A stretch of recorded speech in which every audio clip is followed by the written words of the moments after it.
ಅವತಾರಿಕ ಗೊತ್ತಿಲ್ಲ, ಕೃಷ್ಣ ಅವತಾರಿಕ ಹೋಗ್ತದೆ. ಇದಕ್ಕೆ ಅವಾಗೇನಿಲ್ಲ ಬೇಡನ ಬಾಣದಿಂದ ಸಾಯುತ್ತ ಸಂಗ ಬಂತು. ಎಷ್ಟೆಷ್ಟು ನಾವು ನೋಡ್ಲಿಕ್ಕಾಗಿ ಅಂದ್ರೆ ಎಲ್ಲರಿಗೂ ಯಾರಿಗೂ ಸುಧಾರೋ ಕೆಲವರಿಗೆ ದುರ್ಬಲ ಆಗ್ಯಾವ. ಕೆಲವು ಜಲಸಮಾಧಿ ಅಂದ್ರೆ ನೀರ್ನ ಹರ್ಕೊಂಡು ಹೋಗ್ಯಾರ.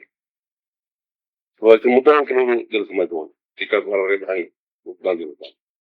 ಅವ್ರ ಶರೀರ ಯಾವಾಗ ಮಾತ್ರ ಸ್ವಲ್ಪ ಬೇಲಿಂದ ಜರ್ಜರಾಯ್ತು ಅವ್ರ ಸೃಷ್ಟಿ ಹೇಳ್ಬಿಟ್ಟು ಗೋದಾವರಿ ನದಿ ಹೋದ್ರೆ ಈ ಶರೀರ ಮಾಡ್ಬೇಕು, ವಿಸರ್ಜನೆ ಮಾಡ್ಬೇಕು. ಆ ಪ್ರಕಾರ ಜಲಸಮಾಧಿ ತಗೊಂಡ ತಾತ್ಪರ್ಯ ಅಂದ್ರೆ ಯಾರು ಧ್ಯಾನಿಸುದನ್ನು ಎಲ್ಲ ಅನೇಕ ಜ್ಞಾನಿಗಳಿಗೆ ಎಲ್ಲಾ ಜ್ಞಾನಿಗಳು ಪ್ರಾಣಿ ವಗೇರೆ ರೋಗ ಮರಣ ಇವೆಲ್ಲ ಪ್ರಾರಂಭದಿಂದ ಆಗುವ ಆಗಿ ಬಿಟ್ಟ ಹೊರತಾಗಿ ಇವರು ಪ್ರಾರಂಭವನ್ನು ಭೋಗದಿಂದೇ ಅದನ್ನ ತೀರ್ಥ ಹೊರತಾಗಿ ಕೆಳಗೆ ಮಾರ್ಗಿಲ್ಲ. ಈ ಜ್ಞಾನದಿಂದ ಆ ಭೋಗವನ್ನು ಸುಖಕಾರಿ ಭೋಗಗಳನ್ನು ಅವ ಏನ್ ಮಾಡ್ತಾನೆ ಮೋಕ್ಷ ತೀರಿಸ್ತಾನೆ ಅಥವಾ ಹ್ಯಾಂಗ ಹೋಗ್ತಾನೆ ಅಂದ್ರೆ ಅಸಂಗತಿಯಿಂದ ನನಗೆ ಸಂಬಂಧ ಇಲ್ಲ ಅನ್ನುವಂತ ಒಂದು ನಿರ್ಲಿಪ್ತತೆಯಿಂದ ಅವ ಆ ಭೋಗಗಳನ್ನು ಮುಗಿಸ್ತಾನೆ.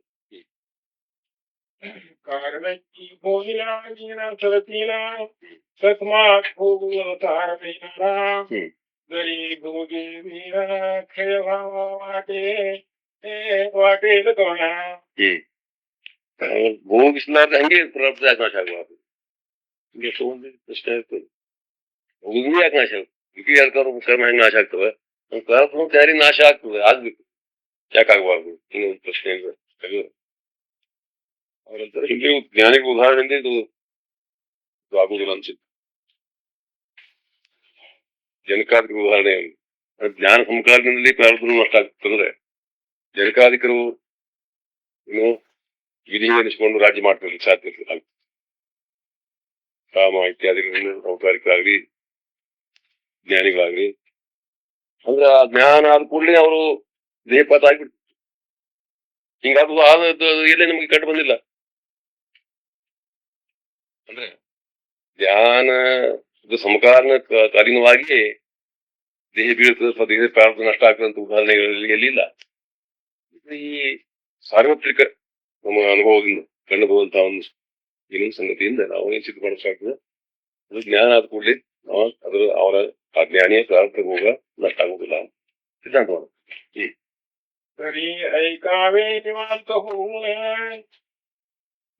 ज्ञान सिद्धि न होती प्रारब्ध क्षय विक्षयाविण जनकादिक क्षय के पुनराती कैसे ಜನಕಾದಿಗಳು ಎಲ್ಲ ಜ್ಞಾನಿಗಳು ಸಂಪ್ರದಾಯಗಳಿರ್ತವೆ ಉತ್ಪಾದನೆ ಮಾಡಿ ಸಂಶಿಷ್ಟಿ ಬೋಧಿಸಿದಂತಹ ಜ್ಞಾನಿಗಳು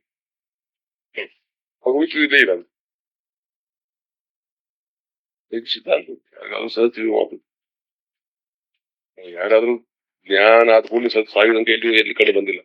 ಅಂದ್ರೆ ಸಾಯುವುದಂತೆ ಪ್ರಾರಬ್ಧ ಕರ್ಮಾಚರಣೆ ಸಾಯುದು ಶರೀರಪಾತ ಆಗೋದೇ ಪ್ರಾರಬ್ಧ ಕರ್ಮಾಚರಣೆ ಏನು ಅಂದ್ರೆ ಕರ್ಣ.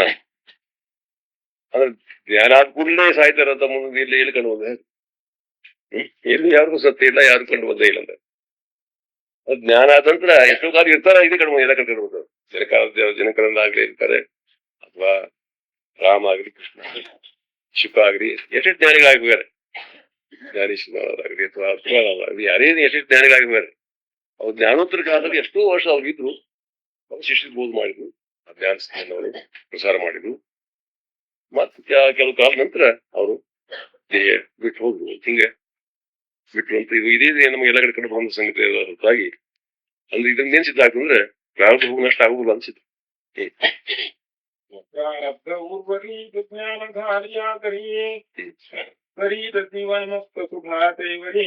ಅವರಂತಾರೆ ಜೀವನ್ಮುಕ್ತಿ ಅಂತ ಮುಗಿ ಈ ಶಬ್ದನೇ ಹುಟ್ಟಿದ್ರೆ ಮೊದಲ ಭಗವಂತಿದ್ದಾಗ ಮುಕ್ತಿ, ಜೀವಂತಿದ್ರೆ ಪ್ರಾರಬ್ಧ, ಆ ಪ್ರಾರಬ್ಧ ಇರ್ತದೆ ಮುಕ್ತಿ ಕಾಲಕ್ಕೂ ಅಂತ ಹಿಂಗೆ ಸಿದ್ಧ ಆಗ್ತದೆ. ಜೀವನ್ ಮುಕ್ತಿ ಶಬ್ದದಿಂದ ಏನ್ ಸಿದ್ಧ ಆಗ್ತದೆ ಅಂದ್ರೆ ಜೀವಂತಿದ್ದಾಗಲೇ ಮುಕ್ತ ಆಗ್ತಾನವ, ಮುಕ್ತ ಆದ್ಮೇಲೆ ಜೀವಂತ ಇರ್ತಾನ.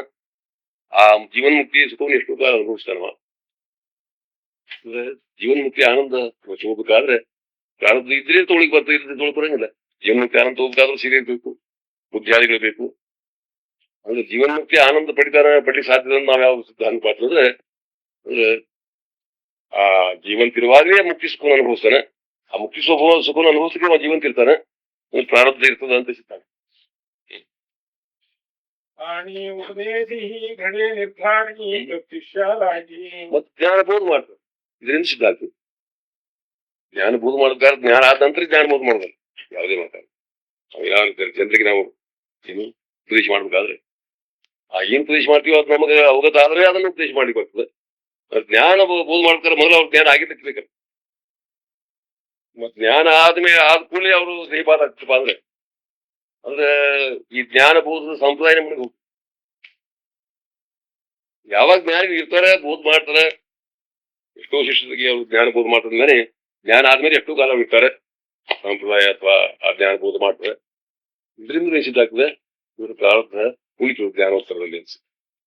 ಆ ಜೀವನ್ಮುಕ್ತಿ ಆನಂದ ಅವ್ರು ಅನುಭವಿಸ್ತಾರೆ ಅಂದ್ರು ಆ ದೇಹ ಉಳಿತು ಅನ್ಸುತ್ತೆ. ಜೀವನ್ಮುಕ್ತಿ ಆನಂದ ಅನುಭವಿಸಕ್ಕೆ ದೇಹ ಬೇಕು. ಅವ್ರು ಜ್ಞಾನ ಬೋಧ ಮಾಡ್ತಾರೆ, ಜ್ಞಾನ ಪ್ರಸಾರ ಮಾಡ್ತಾರೆ, ಶಿಷ್ಯರಿಗೆ ಬೋಧ ಮಾಡ್ತಾರೆ ಅಂದ್ರು ಅವ್ರ ದೇಹ ಉಳಿಲಿಕ್ಕೆ ಬೋಧಕಾಯ ದೇಹ ಬೇಕೇ ಬೇಕಾಗ್ತದೆ. ಈ ಎಲ್ಲಾ ಕಾರಣಗಳಿಂದ ಜ್ಞಾನಿಯ ಪ್ರಾರಬ್ಧ ಹೋಗ ನಷ್ಟ ಆಗುದಿಲ್ಲ, ಅದು ಇರ್ತದೆ, ಕೆಲವು ಕಾಲ ಇರ್ತದೆ. ज्ञान होताची प्रारब्ध नासते तरी उपदेशावे कोणी कोणते ಜ್ಞಾನ ಸಂಪ್ರದಾಯ ನಷ್ಟ ಆಗ್ತಿತ್ತು, ಜ್ಞಾನ ಪರಂಪರೆ ಇರ್ತಿದ್ದಿಲ್ಲ. ಜ್ಞಾನಿಗೆ ಆದ್ಮೇಲೆ ಆದ ಕೂಡಲೇ ಅವ್ರ ಪ್ರಾರಬ್ಧ ಮುಗಿದೋಗ್ಬಿಟ್ಟು ಸರಿ ಬಿದ್ದು ಅಂದ್ರೆ ಜ್ಞಾನಿಗಳು ಯಾರು ಉಳಿತಿರಲೇ ಇಲ್ಲ. ಜ್ಞಾನಗಳಿಲ್ಲ ಜ್ಞಾನ ಮಾರ್ಗ ಹೆಂಗ್ ಉಳಿದು, ಜ್ಞಾನ ಮಾರ್ಗ ಉಳಿತಿರ್ಲಿಲ್ಲ, ಜ್ಞಾನ ಜೀವನ ಇರ್ತಿರ್ಲಿಲ್ಲ, ಅವ್ರು ಜ್ಞಾನ ಒಳಗೆ ಹೋಗ್ತಿತ್ತು ಜಗತ್ತೊಳಗೆ. ಹಂಗೇನ್ ಕಡೆ ಬಂದಿಲ್ಲ. ಜ್ಞಾನ ಮಾರ್ಗ ಬೋಧಿಸ್ಯಾರ, ಆ ಜ್ಞಾನ ಮಾರ್ಗದಿಂದ ಶಿಷ್ಯರಿಂದ ಗುರುವಿನ ಶಿಷ್ಯಗೆ, ಮತ್ತು ಆ ಗುರುವಿನ ಶಿಷ್ಯಗೆ ಹಿಂಗಿಂದ ಪರಂಪರಾಗತವಾಗಿ ಬಂದದ್ದು. ಇದರಿಂದ ಸಿದ್ಧಾಗ್ತದೆ ಆ ಜ್ಞಾನ ಬೋಧ ಮಾಡುವುದಕ್ಕಾಗಿ ಜ್ಞಾನಿಗಳು ಜ್ಞಾನೋತ್ತರದಲ್ಲಿ ಜ್ಞಾನಿಗಳು ತಮ್ಮ ಪ್ರಾರಬ್ಧಾನುಸಾರವಂತಹ ಶರೀರದಿಂದ ಇರ್ತಾರೆ. तस्मात् भोगुण अपैसे क्षय पावते तरी मग उळता भेकाय ಅವರಂತ ಇಲ್ಲಪ್ಪ ಈಗಿನವರಿಗೆ ಇರಬಾರ್ದು ಅನ್ನುವಂತ ಆಗ್ರಹ ಇದರೇ ಆಗ್ಬೇಕು ಅಂತ ಹೇಳ್ತಾರೆ. ಭಯ ಆದ್ರೆ ನಾವು ಅಂಜಿಕೆ ನಾವು ಇದ್ರೆ ಅವನಿಂದ ಹಾನಿಯೇನಾಗ್ತದೆ, ಮತ್ತೆ ಉಪಯೋಗನೇ ಅಂತ. ಜ್ಞಾನೋತ್ತರದಲ್ಲಿ ದೇಹ ಇದ್ರೆ ಅವನು ಆನಂದಮಯವಂತ ಜೀವನವನ್ನ ಕಂಡಿಸ್ತಾನೆ, ಜೀವನಕ್ಕೆ ಆನಂದವನ್ನು ಅನುಭವಿಸ್ತಾನೆ. ನಮಗೆ ಹೆಚ್ಚಿನ ಲಾಭ ಅಂತ. ಆ ಗಂಟೆ ಕೈದು ಹಾನಿ ಇಲ್ಲೇ ಇಲ್ಲ. ಹಂಗ ಗಂಟಿದ್ದು ಮತ್ತೆ ಬಡ್ಡಿ ಬಂತಪ್ಪ ಅನ್ನೋದು ಶುರುನೆ. ಹಂಗ ತನ್ನ ಮೂಲ ಆನಂದಕ್ಕೆ ಅವನ್ನ ಕಂಡಾಗ ಅದೇ ಅದು.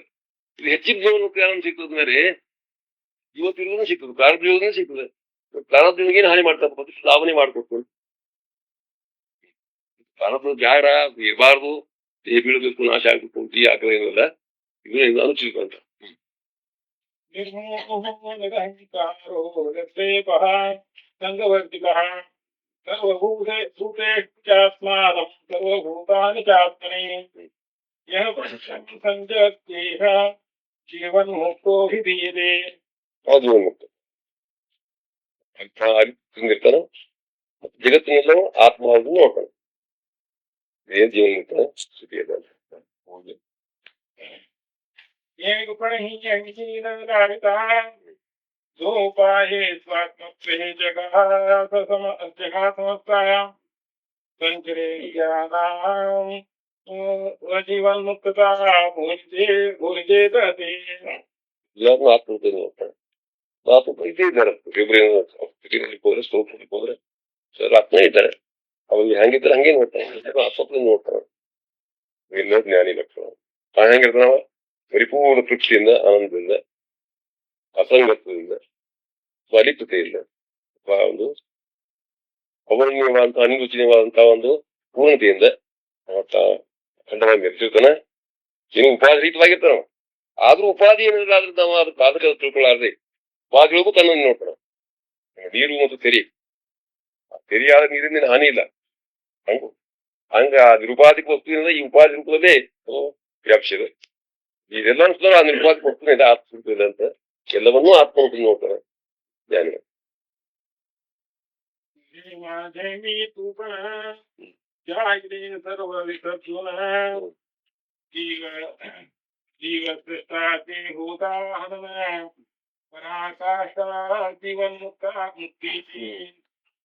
ಇನ್ನೇನು ಜೀವ ಸೃಷ್ಟಿ ಈಶ ಸೃಷ್ಟಿ ಅಂತ.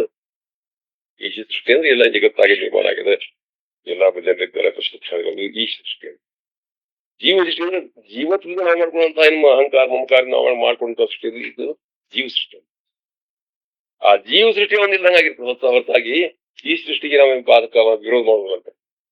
ಈಗ ಇದ್ದದ್ದು ಆ ಈಶನ ಏನ್ ಕಾಣಿಸ್ತದೆ ಜಗತ್ತು, ಆ ಜಗತ್ ರೂಪದಿಂದ ನಾವು ಈಶನೇ ಇದ್ದಾನೆ ಅಥವಾ ಆತ್ಮ ರೂಪದಿಂದ ಹೊರತಾಗಿ ಅನೇನಿಲ್ಲ ಅಂತ ಅವ ಏನ್ ಬಾಧ ಮಾಡ್ತಾನ, ತನಗ್ ಬಾಧಕವಾದ್ದು ತನ್ನ ಬದ್ಧಂತರ ಹಾಕಿದ್ ಯಾವ್ದು ನಾ ಮತ್ತೆ ನಂದು ತನ್ನ ಜೀವ ಸೃಷ್ಟಿ ಇದೆ. ಅಧ್ಯಾತ್ಮ ಬಂದಂತಹ ಹಮ್ಮಕಾರೂಪಿ ತನ್ನ ಜೀವತ್ವದ ಅದನ್ನ ಅಷ್ಟು ಮಾತ್ರ ಮಾತಾಡಿ ಹಾಕಿರ್ತಾನೆ. ಜಗತ್ತಿನ ಬಗ್ಗೆ ಇಲ್ಲ ಜಗತ್ತಂತ ಅದು ಒಂದು ವ್ಯಕ್ತಿ ರೂಪ ಇದೆ.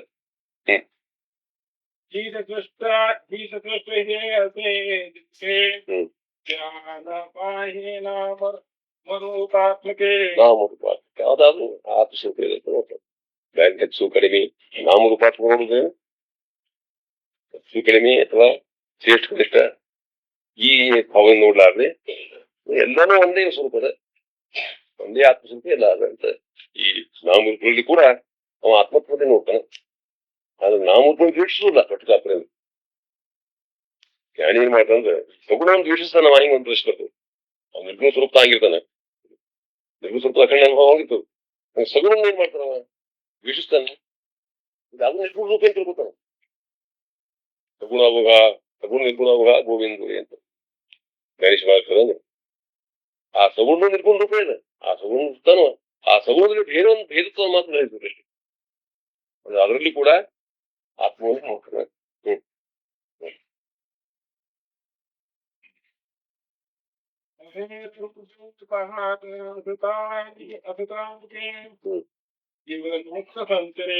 ಅಭೇದ ರೂಪಿ ತಾನೇ ತನಗೂ ಅನ್ಯರಿಗೂ ಅನ್ಯರಿಗೂ ಎಲ್ಲರಿಗೂ ಭೇದ ಮುಗಿಲೇ ಇಲ್ಲ. ಅಖಂಡ ದಂಡಾಯಮಾನವಾಗಿ ಒಂದೇ ಒಂದು ಸ್ವರೂಪದ ತಾನೇ ಇದ್ದಾನೆ ಅಥವಾ ಸ್ವರೂಪನೇ ಇದೆ ಅಂತ ಒಂದು ವಿಶಾಲ ಭಾವನೆಯಿಂದ ಅವ ಇರ್ತಾನೆ. ಅಕುಂಠಿತ ಭಾವನೆಯಿಂದ ಅಲ್ಪ ಭಾವನೆಯಿಂದ ಇರ್ತದೆ. ಇವತ್ತು ಅಂದ್ರೇನು ಕ್ಷುದ್ರ ಭಾವನೆ ಜೀವತ್ ಅಲ್ಪಿದ್ದೀನಿ ಇಟ್ಕಿದ್ದೀನಿ ಪರ ಅದು ಬಹಳ ಸಣ್ಣ ತನ್ನ ಕೇವಲ ಅಲ್ಪತ್ವ ಗ್ರಹಿಸಿ ಆ ಅಲ್ಪತ್ವ ದೃಷ್ಟಿಯಿಂದ ಎಲ್ಲ ನೋಡಿ ಶುರು ಮಾಡ್ತಾರೆ. ಅದರಿಂದ ಏನಾಗ್ತದೆ ಅವ್ರಿಗೆ ಎಲ್ಲಾ ದುರ್ಗುಗಳು ಬಂದು ಮುಗಿಗೆ ಹಾಕ್ತಾರೆ. ಇವ್ರು ಮಹಾನ್ ಇದ್ದಾರೆ, ಇವ್ರು ನಮ್ಗೆ ದೊಡ್ಡವ್ರು ಇದ್ದಾರಲ್ಲ ಒಂದು ಹೊಟ್ಟಿಗೆ ಸೂಡ್ತದೆ. ಅಥವಾ ದೊಡ್ಡವ್ರು ಕಡಿಮೆ ಮಾಡ್ಬೇಕು ಅವ್ರದ್ದು ದ್ವೇಷ ಉಟ್ಕೋಬೇಕು. ಅಥವಾ ತನಗಿಂತ ಸಣ್ಣ ಮೇಲೆ ಏನ ಅವ್ರ ಮೇಲೆ ಅಭಿಷೇಕ ಅಂತದ ಅಹಂಕಾರ ಬರ್ತದೆ, ಸೊಪ್ಪು ಬರ್ತದೆ. ನಾನಾ ತರದಿಂದ ಎಲ್ಲಿ ಭೇದ ಭಾವ ಬರ್ತದೆ ಅಲ್ಲಿ ಇವಾಗ ಸೇರ್ಪಡೆ ಆಗ್ತಾವ. ಆದ್ರೆ ಏಕತ್ವ ನೋಡುವಲ್ಲಿ ಏಕತ್ವ ಏನ ಯಾವ ತರ ಭೇದ ಮಾಡ್ಬೇಕು, ಹೆಚ್ಚು ಕಡಿಮೆ ಹೇಗೆ ನೋಡ್ಬೇಕು. ಹೆಚ್ಚು ಕಡಿಮೆ ನೋಡ್ಲಪ್ಪ ಅಂದ್ರೆ ಇವೆಲ್ಲ ಏನು ದ್ವೇಷ ಅಥವಾ ಈರ್ಷ ಮತ್ಸರ ಇತ್ಯಾದಿ ಬರೀಕ್ ಆಗ್ತದೆ ಇಲ್ಲಿ. ಯಾವ ಬರ್ತದೆ ನಾವು ಸಣ್ಣವಿದ್ದೀನಿ ಮತ್ತು ದೊಡ್ಡವಿದ್ದಾನೆ ಹೆಚ್ಚಿನ ಇದ್ದಾನವ ಅಂದ್ಕೊಂಡು ಇವೆಲ್ಲ ಕೂಡ ನಾವು ಬಂದು ಸೇರ್ತಾವ. ಮತ್ತೆ ಎಲ್ಲಾ ಒಂದ್ ಸ್ವರೂಪ ಅಂತ ನೋಡಿ ಹೋದ್ನಾಗ ಅವಾಗೆಲ್ಲ ಎತ್ತಿದ ಕಡಿಮೆ ಇಲ್ಲ. ಮತ್ತೆ ಇವೆಲ್ಲ ಗುಣಗಳು ಹೆಂಗ್ ಬರ್ತಾವ? ಜ್ಞಾನಿ ಏನಿಲ್ಲ ಈಗೆಲ್ಲಾ ಗುಣಗಳ ಹಿತವಾಗಿ ಸಮತ್ವದಿಂದ ಎಲ್ಲ ನೋಡ್ತಾನಪ್ಪ. ಎಲ್ಲಾರು ವಿಶಾಲ ಬುದ್ಧಿಯಿಂದ ಸಮತ್ವದಿಂದ ಏಕತ್ವದಿಂದ ತನ್ನ ಆತ್ಮಸ್ವರೂಪ ಎಲ್ಲ ಅಂತ ಈ ದೃಷ್ಟಿ ವಿಶಾಲ ದೃಷ್ಟಿಯಿಂದ ನೋಡ್ತಾನೆ.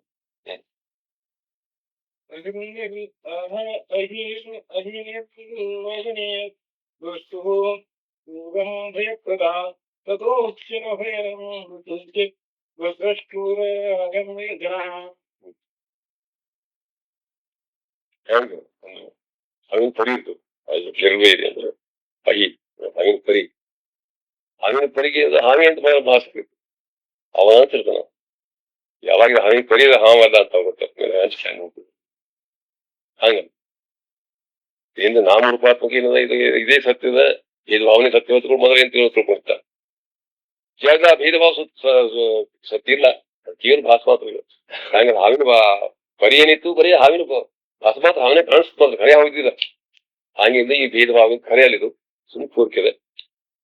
ತರಂಗಗಳಲ್ಲಿ ಕೆರೆಗಳಲ್ಲಿ ಹೆಂಗ್ ಬೇರೆ ಬೇರೆ ಇರ್ತದೆ ನಾನಾ ಆಕಾರಗಳು ರೂಪಗಳು ಹೊಂಟವು. ಹಂಗೆ ಬರೀ ಕೋರಿಕೆ ಅಂತ ಯಾವಾಗ ಗೊತ್ತಾಯ್ತು ಅಂದ್ರೆ ಆವಾಗ ಅವನ ಅದ್ರ ಬಗ್ಗೆ ಇದ್ದಂತ ಭಯ ಅಥವಾ ಏನು ಎಲ್ಲ ಭಾವನೆಗಳು ಎಲ್ಲ ಹೆಂಗ್ ಹೋಗ್ತಾವು. ಹಂಗೆ ಜಗತ್ತಿನ ಬಗ್ಗೆ ಆ ಜ್ಞಾನಿಗೆ ಭಯನೂ ಇರುವುದಿಲ್ಲ ಅಥವಾ ಈರ್ಷಾ ಇತ್ಯಾದಿ ಗುಣಗಳಾಗಲಿ ದ್ವೇಷ ಇತ್ಯಾದಿ ಗುಣಗಳಾಗಲಿ ಯಾವುದು ಇರ್ಲಿಕ್ಕೆ ಸಾಧ್ಯ ಇಲ್ಲ.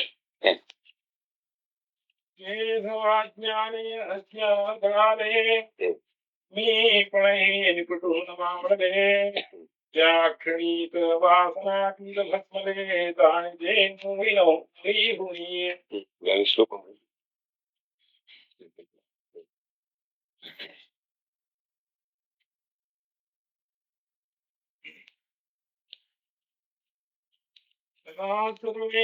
क्षंते कामाय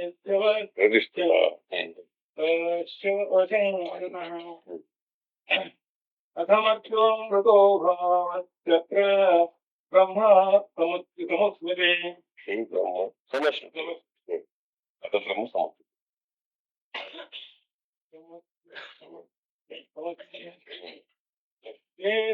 ज्ञानी अज्ञानಗಳಾನೆ ನೀ ಕೊನೆ ನಿಪಟೋ ಮಾವಳದೆ ಯಾವಾಗ ಹೃದಯದ ಗಂಟುಗಳ ಬಿಚ್ಚು ಹೋಗ್ತಾವ ಆವಾಗ ಬ್ರಹ್ಮತ್ವ ಅಂತಾರಂತ ಗಂಟೆಗಳಂದ್ರೆ ಮುಖ್ಯ ಮೊದಲು ಗಂಟೆ ಬಿದ್ದದು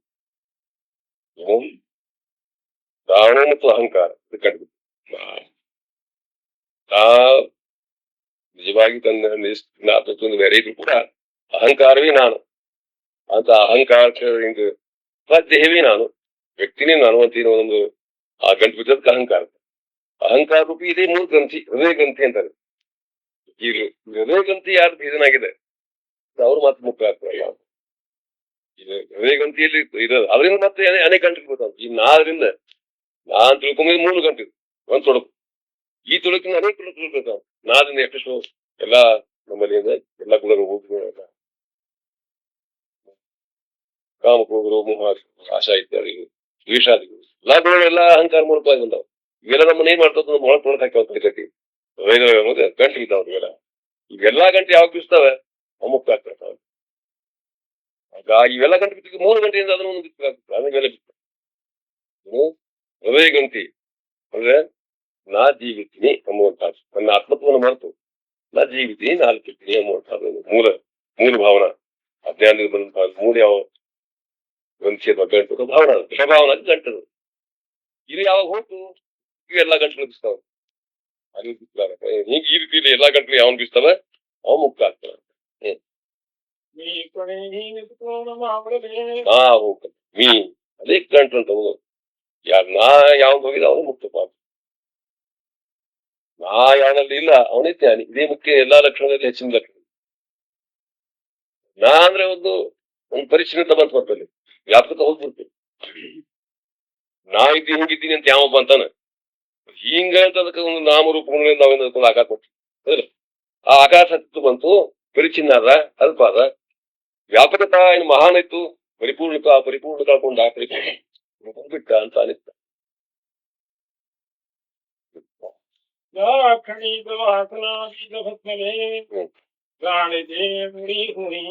ಅವಾಗ ವಾಸನ ಹೋಗ್ತದೆ ವಾಸನಾ ಜನ್ಮ ಅಂತ ವಾಸನ ಅಂದ್ರೆ ಒಂದು ಸೂಕ್ಷ್ಮವಾದ ದೇಹ ಬುದ್ಧಿಯನ್ನು ಸೂಕ್ಷ್ಮ ಅವನ ಅಂತಃಕರಣ ಒಂದು ಸಂಸ್ಕಾರ ಏನಂತ ಸಂಸ್ಕಾರ ನಾಳೆ ಸಂಸ್ಕಾರಕ್ಕೆ ಎಷ್ಟು ದೃಢ ಹತ್ತು ಮಂದಿ ಮರ್ಗಿದ್ರು ತಿಳ್ಕೊಂಡು ಅದ್ರಾಗ ಎಲ್ಲರಿಗೂ ಅಷ್ಟು ಹೆಚ್ಚಿತ್ತು ಒಬ್ಬನ ಸ್ವಲ್ಪ ಓದತ್ತೀವಿ ನಾವು ಆ 9 ಮಂದಿ ಕೇಳಿಸೋದಿಲ್ಲ ಒಬ್ಬ ಮರಗಿದ ಅವ್ನು ಅವನು ಹೋ ಅಂತ ತಿಳ್ಕೋರ್ ನಿಂತಿ ಹಂಗೆ ಮಾಡ್ತಾರೆ ಆದ್ರೆ ನಾವು ಎಷ್ಟು ದೃಢವಾಗಿ ನೋಡೋದು ನಾವು ಇದ್ದೀನಿ ನಮಗೆ ಇಷ್ಟು ದೃಢವಾಗಿ ಎಷ್ಟು ದೃಢವಾಗಿದೆ ನಾವು ನೆಟ್ಟೋದಿಲ್ಲ ಅಂದ್ರೆ ಆ ನಿದ್ದಿ ಗಂಟ ಸುತ್ತಾನು ಅವ್ನಿಗೆ ಕೇಳಿಸಿ ಹೋ ಅಂತ ಸೂಕ್ಷ್ಮವಾಗಿ ನಾ ಜೀವಿದ್ದೀನಿ ಮತ್ತು ಇಷ್ಟು ದೃಢಭಾವನ ಅದ ನಾ ಅಂತ ಅದಕ್ಕೆ ನಾ ಅಂದ ನಾ ಹೋಗ್ಬೇಕಾಗಿದ್ದು ನಾ ಇದ್ದಂಗೆ ಅವಂದಾಯ್ತು ಅವನಿದ್ದೆ ಹಂಗೆ ನಾ ಇದ್ದಂಗೆ ಆಗ್ಬೇಕಾದ್ರೆ ನಿಜವಾಗ್ತಂದ್ರೆ ಯಾವ ಅರಿವು ಅಥವಾ ಜ್ಞಾನ ಆಗ್ತಾ ಅವಾಗ ಹೋಗ್ತೀವಿ ಇಲ್ಲ ಹೋಗುದು ಇಲ್ಲ ನನ್ನ ಉಪಾಯ ಕಳಿಕ್ ಸಾಧನೆ ಇಲ್ಲ ಮತ್ತೆ ದೃಢ ಆಗ್ತಂತ ನಾ ಇದೇನಿದೆ ನಾವು ಹೊರಗಿನ ಕರ್ಮಗಳು ಮಾಡಿದ್ವಿ ನಾ ಕರ್ಮ ಮಾಡ್ರಿ ಅಂತ ಮೊದಲ ನಾ ಕರ್ಮ ಮಾಡ್ರಿ ಅಂತ ಬಂದವ್ರು ನಾವು ಮತ್ತೆ ದೊಡ್ಡದೇ ಹಾಕಿ ಕಡಿಮೆ ಪುಣ್ಯ ಮಾಡ್ರಿ ಅಂತ ಪುಣ್ಯ ಮಾಡಿದ್ರೆ ನಾ ಹೋಗ್ತೀವಿ ಮತ್ತಷ್ಟು ಗಟ್ಟಿ ಹಾಕ್ಬೇಕು ನಾ ಪುಣ್ಯ ಮಾಡ್ರಿ ಅಂತ ನಾ ಮತ್ತೆ ಹೆಚ್ಚು ದೊಡ್ಡದೇ ಆತದ ಇದನ್ನ ಪಾಪದ ಅಭಿಮಾನ ಹೋಗ್ತದೆ ಪುಣ್ಯದ ಅಭಿಮಾನ ಹೋಗುದು ಚೆಲ್ತಾರೆ ಪಾಪದ ಕೆಟ್ಟ ಸ್ವಲ್ಪ ಒಳಗೆ ಇದಾಗಬೇಕು ಅಂತ ಹೇಳ್ತಿರ್ತದೆ ಅದು ಕೆಟ್ಟ ಒಪ್ಪೋದು ನಾವು ಸರಿ ಪೂರ್ಣ ಇದ್ದೀನಿ ಅಂತ ಒಂದೇನು ಅಭಿಮಾನ ಬರ್ತದೆ ಆ ಅಭಿಮಾನ ಮಾತ್ರ ಎಲ್ಲಿ ಎಂದು ಬಿಡಿ ಸಾಧ್ಯ ನಾ ಎಲ್ಲಕ್ಕಿಂತ ಹೆಚ್ಚು ನಾ ಬಹಳ ಪುಣ್ಯ ಮಾಡೀನಿ ಇವರೆಲ್ಲ ಕನಿಷ್ಠರು ಅವನ ದೃಷ್ಟಿಯಲ್ಲಿ ಜ್ಞಾನಿಗಳಾಗಲಿ ಯಾರೇ ಎಲ್ಲರೂ ಕನಿಷ್ಠ ಕಾಣಿಸ್ತಾರೆ. ಯಾರ ಮಾತು ಕೇಳಿದ್ ನಾವು ಮತ್ತೆ ಯಾರ ಮಾತು ಕೇಳಿದ್ರೆ ಅವನ ಅರ್ಧ ಹೋಗ್ಬಿಟ್ಟಂಗಿದ್ದಾರೆ.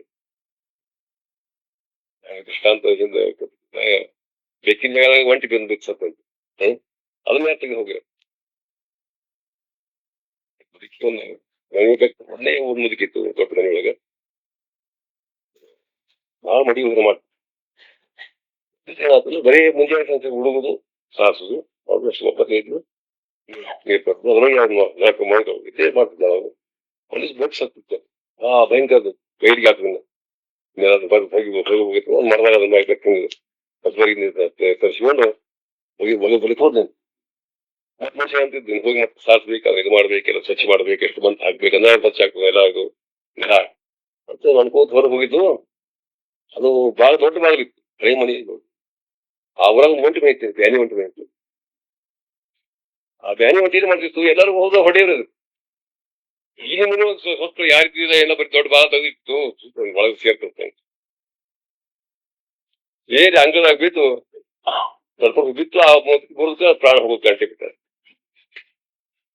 ಅಕ್ಕಿ ಅಂತ ಹಣಿಯಿಂದ ಬೆಳ್ಕೊಂಡು ಒಬ್ಬಾಕಿ ನಾಯಿತ್ತು ಹೋಗಿದ್ಕೆ ಹಂಗ ತೆಗೆದ್ರೊಳಗೆ ಒಂಟಿ ಬಸ್ ಹತ್ತು ಬಿತ್ತು ಅಂತ ಹಂಗ ಬೇಕಾದ್ರೆ ಈ ಪಾಪದ ಮಾಡಿ ಹೋಗ್ತದೆ ಈಗ ದೊಡ್ಡ ಒಂಟಿ ಹೊಂಟಿದ್ದಂಗಿದು ನಾ ಪುಣ್ಯಮಾನಿಂದ ಮುಗಿದಿಲ್ಲ ಯಾರು ಹೇಳಿದ್ರು ಹೋಗುದಿಲ್ಲ. ಅಂದ್ರೆ ನಾ ತಗಿಲಿಕ್ಕೆ ಪುಣ್ಯನೇ ಉಪಯೋಗ ಉದ್ದೇಶ ಇಷ್ಟೇ. ಪುಣ್ಯ ಮಾಡಿದ್ರೆ ನಾವು ಹೋಗ್ತೀವಿ ಅಂತ ಮಾಡಿದ್ರೆ ಹೋಗುದಿಲ್ಲ. ಜ್ಞಾನ ಮಾತು ಅಲ್ಲಪ್ಪ ಅಂತ ಹೇಳ್ತಾರೆ ಸಹಜ ಹೋಗ್ಬೋದ ನೀ ಹಿಂಗಿದ್ಯಪ್ಪ ಅಂತ ನಿಜ ಸ್ವರೂಪ ತಿಳಿಸ ಹೌದು ಏನಲ್ಲ ಬೇರೆ ಇದೆ ಅಂತ ಯಥಾರ್ಥ ತಿಳಿತದೆ ಮತ್ತೆ ಅದ್ರ ಮೇಲೆ ನಾ ಅದನ್ನ ಬಿಟ್ಟು ಬಿಡ್ತೇನೆ ನಾವು. ಈ ರೀತಿಯಲ್ಲಿ ನಾ ಯಾವನು ಹೋಗಿದೆ ಅವನಿಗೆ ಜ್ಞಾನಿಯಪ್ಪ. ಹಾಗಾಗಿ ನಾ ಅನ್ಕೊಂಡೆ ಪರಿಚ್ಛಿನ್ನ ಅಲ್ಪ ಒಂದು ಆಕಾರ ಗುಣಸಹಿತವಾದಂಥ ಏನೋ ಒಂದು ರೂಪವನ್ನು ಹೊಂದಿವಿ. ವ್ಯಾಪಕತೆಯನ್ನ ಪರಿಪೂರ್ಣತೆ ನಾವು ಕಳ್ಕೊತೀವಿ ಅಂತ ಸಿದ್ಧ ಆಗ್ತದೆ.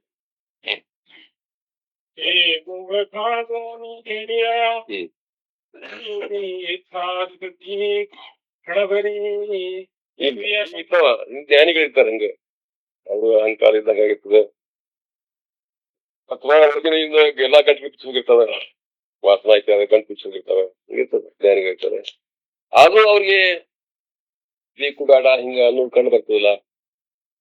ಅವ್ರ ಚರಿತ್ರೆ ನೋಡಿದ್ರೆ ಅವ್ರು ಹಿಂಗಿರ್ತಿದ್ರಪ್ಪ ಅವ್ರಿಗೆ ಇಸೆ ಇರ್ತಿತ್ತು. ಒಬ್ಬ ಜ್ಞಾನಿಗಿದ್ರು ಅವ್ರಿಗೆ ಚಲೋ ಸ್ವಚ್ಛತಾ ಇರ್ತಿತ್ತು. ಒಬ್ಬ ಜ್ಞಾನಿಗಳು ಹಿಂಗಿರ್ತಿದ್ರು ಒಬ್ಬ ಜ್ಞಾನಿಗಳು ಹಂಗಿರ್ತಿದ್ರು ಎಷ್ಟು ಉದಾಹರಣೆ ಕಂಡು ಬರ್ತಾವ. ಮತ್ ಹಿಂಗ ಹಂಗ ಆಗ್ತದೆ ಹೆಂಗ್ ಸಾಧ್ತದೆ ಅಂದ್ರೆ ಬೇಕು ಬೇಡ ಜ್ಞಾನಿಗಳು ಉಳಿತಾವೇನು ಉಳಿಬಾರ್ದು ಅಂತ ಹೇಳ್ದಂಗ ಯಾವ್ದು ಅವಲ್ಲಿ ಇರಬಾರ್ದು. ಆದ್ರೆ ಜ್ಞಾನಿ ಅಂತ ನಮ್ಗೆ ಇದು ಶೀಶಿ ಇರ್ತದೆ ನಮಗಂತಂದು ಇಂಥ ಪದ ಸೇರಾಗಿ ನಮಗೆ ಇದ್ದದ್ದು ಕೊಟ್ಟಿರ್ತಾರೆ. ಅದು ಸಾಮಾನ್ಯ ಜನ ಅಂತಾರೆ ನೀವ್ ಯಾಕೆ ಜ್ಞಾನಿಗಂತ ಇಂಥ ಪದಾರ್ಥ ಸೇರ್ತದೆ ಸೇರಾಗಿಲ್ಲ ಅಂತ ಏನು ಯಾವ್ದು ರಾಗದ ಬೇಷ ನಷ್ಟ ಆಗಿ ಅಂತಂತೀರಿ ಮತ್ತೆ ಇದು ಬೇಕು ಬೇಡುತ್ತಿರಲ್ಲ ಅವ್ರಂತಾರಪ್ಪ ಇವು ಅಂತ ಸರಿಯಲ್ಲ ಏನ್ ರಾಗದ ಬೇಷ ಬಿಡಿಸ್ಕೊಂಡು ಬರುದಿಲ್ಲ ಏನಿಲ್ಲ. ಸಾಮಾನ್ಯವಾದಂತಹ ಒಂದು ಹುಡುಗಿ ಇಚ್ಛೆಗೆ ಹೊತ್ತ ನಿಜವಾದ ಇಚ್ಛೆಗಲ್ಲ. ಅವನ ಅಂತರ್ಗತವಾಗಿ ಅನುಭವದಲ್ಲಿ ನಿಶ್ಚಯದಲ್ಲಿ ಸುನಿಶ್ಚಯದಲ್ಲಿ ಯಾವ ಇರುದಿಲ್ಲ. ಸರಿ ಇರುದಿಲ್ಲ ಶರೀರ ಊಟ ಇರುದಿಲ್ಲ ಊಟಕ್ಕೆ ಬೇಕು ಬ್ಯಾಡ ಇರುದಿಲ್ಲ. ಆದ್ರೆ ಆ ಶರೀರದಲ್ಲಿ ಪ್ರಾರಂಭ ಅವ್ರು ಮಾಡ್ತಾನೆ ಬೇರೆ ಅಲ್ಲಿ ಅದರ ಪ್ರಕಾರ ಇನ್ನೊಂದು ಶರೀರ ಇರುವುದು ಅದ್ರ ಗುಣಗಳು ಬೇಕು. ಆ ಗುಣದ ಪ್ರಕಾರ ಅವ್ನು ಹೇಳ್ತಾನೆ ಹೊರತಾಗಿ ಅವ್ನು ಬೇಕಾಗಿದೆ ಅಥವಾ ಅವ್ನಿಗೆ ಜಾಗದ ವಿಷಯ ಅವ್ನಿಗೆ ವಾಸ ಮಾಡ್ಯಾನ ಹಿಂಗಿದ್ರೆ ಆಗ್ತದೆ ನಮ್ಮ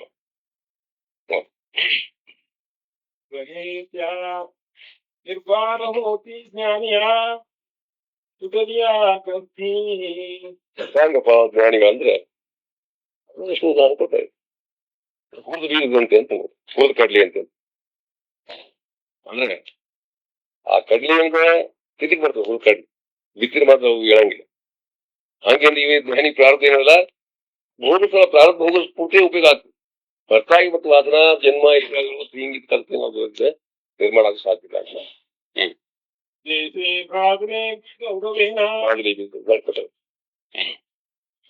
ಅಥವಾ ಸುತ್ತ ಅಂತ ಹಗ್ಗ ಸೇಟ್ ಹಾಕದಂಗೆ ಇರ್ತದೆ. ಅದು ಕುರಿ ಅವು ಏನ್ ಮಾಡಿಲ್ಲ ಬಗ್ಗ ಸೇಟ್ ಹಾಕದೇ ಅಂತ ಸರಿ ಅದು ಕಟ್ಟಿಗೆ ಬರ್ತಾರೆ ಅಂತ ತಗೊಂಡು ಉಪಯೋಗ ಇಲ್ಲ ನೋಡಿ ಕದ ಅದು ನಿಜವಾದ ಕಾರ್ಯ ಮಾಡುದು ಹಂಗ್ ಬೇಕು ಬೇಡ ಅದು ಹಿಂಗಾಗಿಲ್ಲ ಚಲೋ ಕೆಟ್ಟ ಅಂತ ಸಾಮಾನ್ಯವಾಗಿ ಆ ಬೆಳೆ ಸಂಸ್ಕಾರ ಇರ್ಲಾರ್ದೆ ಮಹತ್ವ ಇರ್ಲಾರ್ದೆ ತನ್ನ ನಿಜವಾಗಿ ಅದನ್ನು ತಿಳ್ಕೊಳ್ಳಾರ್ದೆ ಸಹಜವಾಗಿ ಸಾಮಾನ್ಯವಾಗಿ ಜ್ಞಾನಿ ಅಂತ ಇರ್ತಾನೆ ಅದು ಕರೆ ಇದ್ದಂಗ ಅದೇ ಅಲ್ಲಪ್ಪ ಬಾಧಕಲ್ಲ ಅಂತ.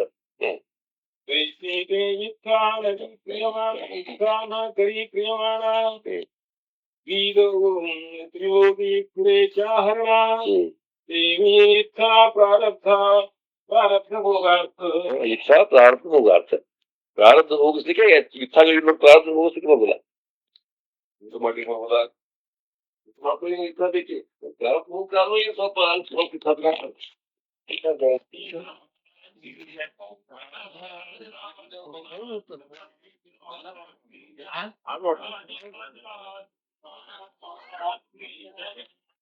ಶಾಸ್ತ್ರ ಶಾಸ್ತ್ರಾಭ್ಯಾಸ ಮಾಡ್ಬೇಕೇನು ಶಾಸ್ತ್ರ ಯಾವ ಶಾಸ್ತ್ರ ಕೇಳ್ಕೊಂಡು ತಾನೇ ಶಾಸ್ತ್ರ ಶಾಸ್ತ್ರ ಹೇಳ್ತದ್ರು ಹಂಗೆ ಹೇಳ್ದಂಗ ಆಗ್ತಂತ ಪರಿಪೂರ್ಣ ಬ್ರಹ್ಮತ ಇದ್ದ ಮೇಲೆ ಮತ್ ಪುನಃ ಮತ್ತೊಂದು ಬ್ರಹ್ಮ ಇರ್ಬೇಕಾಗ್ತಂದು ನಾವು ಮತ್ತೊಬ್ಬ ಬ್ರಹ್ಮ ಧ್ಯಾನ ಮಾಡ್ಬೇಕಾದ್ರೆ ಬ್ರಹ್ಮ ಅನುಸಂಧಾನ ಮಾಡ್ಬೇಕಾದ್ರೆ ತಾನೇ ಬಿಟ್ಟು ಮತ್ತೊಬ್ಬ ಬ್ರಹ್ಮ ಇರ್ಬೇಕಾಗ್ತದೆ. ಇಲ್ಲಿ ಏನಪ್ಪಾ ಅಂದ್ಮೇಲೆ ಶಾಸ್ತ್ರಾಧ್ಯಯನ ಮಾಡೋ ಕಾರಣ ಇಲ್ಲ ತಾನೇ ಶಾಸ್ತ್ರದ ಹೆಂಗವನು ಹಂಗೆ ಅಂತ ತಾನೇ ಬ್ರಹ್ಮ ಮತ್ ಬ್ರಹ್ಮ ಧ್ಯಾನ ಏನ ಇಲ್ಲ ಅಂದ್ರೆ ಆ ಬ್ರಹ್ಮ ಇರೋದೇ ಒಂದು ಸ್ಥಿತಿ ಅಂತ ಮತ್ ಕರ್ತವ್ಯ ಯಾವುದಿಲ್ಲ ಇಲ್ಲ ಈ ತರದ ಘನವಾದ ಸ್ಥಿತಿಯಿಂದ ಜ್ಞಾನಿ ಇರ್ತಾನಪ್ಪ ಅಂತ. ಜ್ಞಾನಿ ಎಲ್ಲಿರ್ತಾನ ಅಂತ ಪ್ರಶ್ನೆ ಮಾಡಿದ ಜ್ಞಾನಿ ಯಾವಾಗ ಇರ್ತಾನ ಎಲ್ಲಿರ್ತಾನ ತನ್ನ ಘನಸ್ಥಿತಿಯಿಂದ ಇರ್ತಾನ ಹೆಂಗಿರ್ತಾನ ತನ್ನ ಘನಸ್ಥಿತಿಯಿಂದ ಇರ್ತಾನ ಅದು ಎಲ್ಲಿ ಯಾವುದು ಅವನಲ್ಲಿ ಆ ತರದ ಏನೋ ವಿಚಾರ ಅಥವಾ ಆ ತರದ ಪ್ರತೀತಿ ಇರೋದೇ ಇಲ್ಲ. ಇಲ್ಲೇ ಅಂತಕೊಂಡು ನಾವೇ ಅಂತೀವಿ ಎಲ್ಲಿ ಹೋದ್ರು ಎಲ್ಲಿ ನಮಗೆ ಇದ್ದಂಗ ಮತ್ತೆ ಏನ್ ನನ್ ನಿಜವಾದಂತ ಘನಸ್ಥಿತಿ ಅದ ಆ ಘನಸ್ಥಿತಿಯಲ್ಲಿ ಜ್ಞಾನಿ ಇರ್ತಾನಪ್ಪ ಯಾವಾಗಲೂ ಅವರು ಇಷ್ಟರವರೆಗೆ ಜ್ಞಾನಿ ಮೂಲ ಸ್ಥಿತಿಯನ್ನ ಅವರು ಬಹಳ ಸಮೀಚೀನವಾಗಿ 3 ಲಕ್ಷಕ್ಕೆ ಬರುವ ಹಂಗ ಮಂಡಿಸ್ಯಾರ. ನೋಡ್ರಿ ಈ ಅವಸ್ಥೆ ಸಮಾಧಾನ ಯಾವಾಗ ಸಮಾಧಾನ ಭಂಗಲಿ ಕಾರಣ ಇಲ್ಲ ಮತ್ತೊಂದಿದ್ರೆ ಏನ್ ಸಮಾಧಾನ ಭಂಗ ಮಾಡಬಹುದು ತಾನೇ ತಾಯಿಗೆ ಸಮಾಧಾನ ಹೆಂಗ್ ಭಂಗ ಆಗ್ತದೆ ಇಲ್ಲಪ್ಪ ಅದಕ್ಕೆ ಮೂಲ ಕಾಲದಲ್ಲಿ ಭೂತ ಭವಿಷ್ಯತ್ ವರ್ತಮಾನ ಅಂತ ಬೇಕಾದ್ರೆ ಜಾಗೃತಿ ಅಂದ್ರೆ ಯಾವ ಕಾಲದಲ್ಲಿ ಪೂರ್ಣ ಸಮಾಧಾನ ಇರ್ತಾರಪ್ಪ.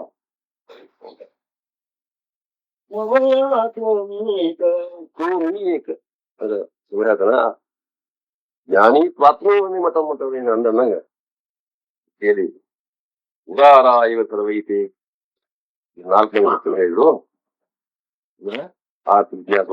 ಜ್ಞಾನಿ ಅಂತ 4 ಬರ್ತಿರ್ತಾರೆ ಈಗ ಉದಾಹರಣೆ ಇವರು ಸುಮ್ಮನೆ ಆರ್ಥಿಕ ಅದಕ್ಕೆ ಉದಾರ ವೈತಿ ಜ್ಞಾನಿ ಆತ್ಮ ಏನು ಜ್ಞಾನಿ ನಾನೇ ತಿಳ್ಕೊಳ್ತೇನೆ ಹಾಗೆ ನಿಜವಾದ ಜ್ಞಾನಿ ನಾನೇ